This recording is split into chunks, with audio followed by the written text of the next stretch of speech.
Everyone, back to Evermore YouTube channel. It's Chris back with my rant stroke thought of the day, and it's going to be a rant. It's going to be a rant about our favourite radio station. It's been quite a while actually since I ranted about our favourite radio station, so that maybe tells you they haven't spouted as much bullshit, or possibly it hasn't just flashed across my social media feed and gained my attention, because I don't listen to them. I'd rather listen to somebody fart on my eardrum, as I've said on numerous occasions. But I didn't help but to come across something. It was from YouTuber turned talk sport shite spouter, which I say that after 6 pints, Rory Jennings on Talk Sport. Now, I actually quite like Rory in some some cases, you know. I think a lot of this is clickbait, mischievous kind of banter and everything else. Like when he said Haaland wouldn't hack it in the Premier League. I'm amazed he's even getting a job after that ridiculous statement of verbal diarrhea. But anyway, it's not about that. It's about Newcastle United. So he was talking on his show with his partner in crime, Eddie, about Eddie Howe. And to be fair, Eddie spoke really well and said that Eddie Howe shouldn't really be under the pressure he's under. They didn't want to talk about managers getting sacked, to which point Jennings said, of course we're going to talk about managers getting sacked. And the part of that I don't disagree with, because you got to talk about managers under pressure when you're on a sport network, because that's what they want you to do, because that gets people listening, that gets people tuning, that gets people reacting like I'm reacting right now. But the bit I disagree with Jennings was he totally overlooked what his partner in crime said about Eddie Howe overachieving last season. And there's a deeper thing, a deeper kind of explanation for this rant, really. And it was the perfect capture of the modern day arrogant, self-entitled football fan in a microcosm of Rory Jennings saying what he said, really. So he said basically you overachieved last season, so the pressure's on you and you have to overachieve from where you overachieved last season pretty much. Now, speaking of somebody who works in sales, I understand the pressure when you hit a target or you overachieve, you do X. People want Y next season, and next year or whatever it may be. But life isn't always like that. Life isn't always like that. Business isn't always like that. And certainly football is not always like that. Going back a little bit last season, Eddie Howe overachieved massively with a group of players. And there was real reasons for that, big reasons for that as well.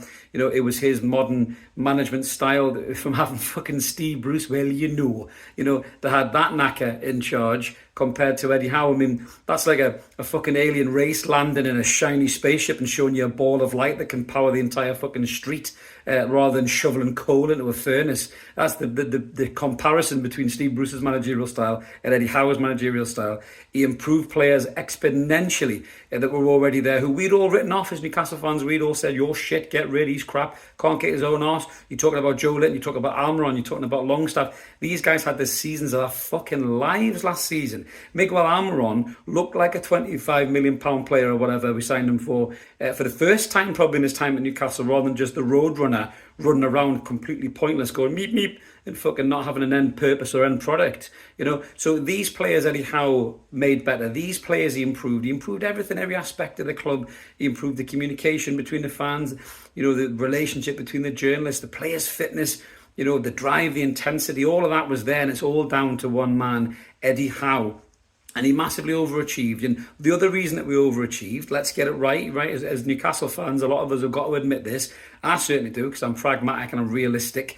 We overachieved by getting the Champions League because other clubs had a fucking mare of a season. Chelsea, Jennings' team, had a mare of a season and still having a mare of a season. I'll get onto that in a second a bit more. Liverpool had a horrible season when we finished fourth. We basically took their spot in the top four is what we did, and Spurs as well were wobbling like Spurs always do. Maybe not this season under Ange, but certainly in the past. That's why they call it Spursy. So we finished fourth, yes, through hard work, yes, through brilliant management by Eddie Howe, but also because other teams completely fell over and fucking with their pants around their ankles, shitting themselves. That's basically why we got fourth. But to turn around and say that Newcastle United bottled the Champions League, a fucking competition that we hadn't been in for 20 fucking years, and we were drawn against Paris Saint-Germain, AC Milan and Borussia Dortmund, which we smashed PSG 4-1 at home, which no fucker was expecting. We just got done at the Parc des Princes with a draw, by the way. We didn't even get beat. We should have fucking beat them twice and qualified. Marginal defeats against Milan, where yes, potentially you could question substitutes and everything else, which we have done, right? But he went into that competition without his main striker Alexander Isak fit, Joe Willock fucked, Harvey Barnes gone, Sandro Tonali banned for the majority of the competition and the fucking domestic leagues as well. And this is the kind of hysteria and hysterical nature that these clickbait wanks like him want to get. And I'm giving it to them, but fuck it, I don't care. I find it cathartic to say my piece on this channel, and I know a lot of you do watching it as well. So this is the difference really in terms of these guys stoking up fires and everything else. But the problem that you have is somebody stokes up a little spark and it becomes a raging inferno.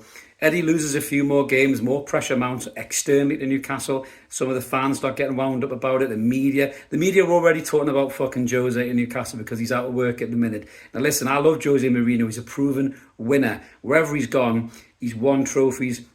His lowest win ratio is 49% at Roma that he's just lost his job from. So he's a fucking great manager, right? But is he right for Newcastle? No, he's not. Would he be different with Eddie Howe? Massively different. You know, I've been to see Newcastle under Eddie Howe. I've seen Newcastle under Steve Bruce. I've seen Newcastle under John Carver. I've seen Newcastle under Pardew. And Eddie Howe's Newcastle, front foot, exciting, great passing movement, intensity, good play, you know, dynamic passing, goal scores, everything else, you know, hard defending, you name it. It's a great game of football to watch under Eddie Howe. It wouldn't be under Jose. It would be practical. It would be effective. But it would be boring as fuck. We'd maybe win 1-0, 2-1 every week. You know, maybe we might win a trophy, but we'd be bored out of fucking gourd. And that's the difference. Now, I'm not playing up to that stereotype of Newcastle fans want entertainment over wins. Of course we don't. But it's nice to go and be entertained for something you paid £700 a year for or 50 quid a ticket for, isn't it? Let's be fucking straight. You wouldn't go watch a fucking play or a movie and pay 50 quid for that and be fucking sleeping halfway through it, would you? You know, so that's just matter of fact. But anyway, going back to Jennings, this is the same guy who was having a wank live on stream when Pochettino got the Chelsea job. And the other day I saw him tweeting about how he'd give anything to have Jose back over Poch. So, and I don't think he's in a position to talk about any management. He even quoted the fact that we're behind Chelsea in the league as a reason to sack Eddie Howe. So I've no idea what the fuck he's talking about. But the real truth of the matter is this, is that Eddie Howe has enough credit in the bank with the owners and more importantly with the fans, I would say, to get to the end of this season and get next season as well. You know, the season's only halfway through and we're only a few points off, I think, 7th place really.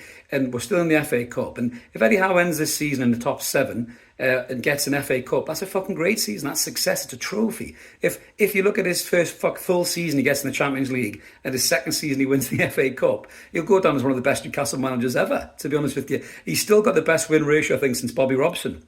So, you know, he is a fantastic manager for Newcastle United. Is he learning on the job? Of course he is. Is he a young manager and make mistakes? Of course he is. Has he been a bit naive this year with selections? Of course he has. And we're all pointing to that as well. But the problem is with a modern day football fan, you lose 3 games on the spin and everyone wants the manager sacked. Yeah, you get a bit of new manager bounce, you know, like Forest have done with Nuno, and then sooner or later it resets back to the norm. You bin that fucking guy, if you get another one, and round and round and round we go like a carousel of managers, and no clubs ever settle. You're consistently making huge payouts. Talking about FFP, stop sacking your fucking managers every 7 months. You won't have to pay him out the remainder of his contract and all of his backroom staff. That needs to change in football as well. You look at someone like West Ham, great example. West Ham showed with David Moyes. David Moyes did a great job for West Ham. Then he had a season where they were really in trouble fighting relegation. Everyone was calling to get him peddled, and they didn't. They stuck by him. And West Ham are back at it this season. He's won them a trophy, and are back at it this season. So more clubs need to be a bit more like West Ham, I think, and give managers time. Of course, if you're in the relegation zone, and you're thinking, I can't be loyal to this guy anymore, I can't run the risk that he's not going to turn it around, I'm going to lose hundreds of millions of pounds, I get making that decision. But Newcastle are nowhere near the relegation zone, and I don't think there's any danger of them being near the relegation zone. So the club will back Eddie Howe, the fans will back Eddie Howe. I bet Eddie Howe to turn this around as well. I think we'll get some more results. I think we'll finish probably 7th or 8th. If we can win the FA Cup, that's a great season for me. And all these fucking hysterical, wet wipe, gobshite bellends can just go shove it, as far as I'm concerned. But that's my thought about that, guys. Let us know what you think in the comments below. Do you still back Eddie? Do you think this guy's talking sense, or do you think he's talking shite, just like the name of the radio station that he works for? Let us know. We always like to hear from you. Smash a like, smash subscribe. All free content, never more. If you want to be a member, you can click that option too. Whatever you want to do, help support the channel, helps it grow. Have a great day, everyone. Even you, Jennings, have a great day. And we'll catch you later. Cheers. Bye-bye.